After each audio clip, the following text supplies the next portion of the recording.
अचलपूर तालुक्यात यंदा जून, जुलै, ऑगस्ट या 3 महिन्यात सतत पाऊस व अतिवृष्टीने पिकाचे मोठे नुकसान झाले आहे. यातही संत्रा बागांना मोठा फटका बसला असून शेतकऱ्यांनी उपमुख्यमंत्री अजित पवार यांच्याकडे पंचनाम्याची मागणी केली. मात्र अद्यापही संत्रा व इतर कुठल्याही पिकांचे पंचनामे झाले नसल्याने शेतकरी रोष व्यक्त करू लागले आहेत. मेळघाटच्या पायथ्याचा भाग हा फळबागांचा पट्टा ओळखला जातो. येथे मोठ्या प्रमाणात संत्रा, केळी सारखी पिके घेतली जातात.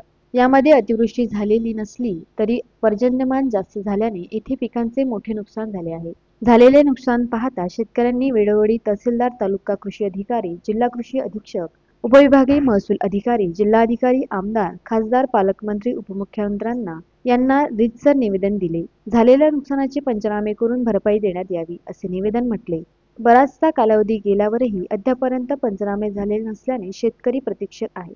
पीक नुकसानीची पंचनामे करून तातडीने मदत द्यावी. गेल्या काही दिवसात सततच्या पावसाने प्रमाण जास्त झाले आहे. तसेच अतिवृष्टी झाली असून तो अहवाल गृहीत धरून मदत देण्यात यावी. संत्रा उत्पादन शेतकरी नुकसानाबाबत संबंधित विभाग तसेच आमदार, खासदारांना निवेदनाद्वारे मागणी केली आहे. सततच्या पावसाचे पाणी शेतात थांबून राहिल्यामुळे पिकांचे, फळबागांचे नुकसान झाले आहे. पिकांच्या उत्पादनात होणारी घट, संत्रा पिकांवर बुरशीजन्य रोगांमुळे मोठ्या प्रमाणात फळांची गळती होत आहे. तरीही निकष न लावता शासनाने मदत जाहीर करावी अशी मागणी शेतकरी करीत आहे.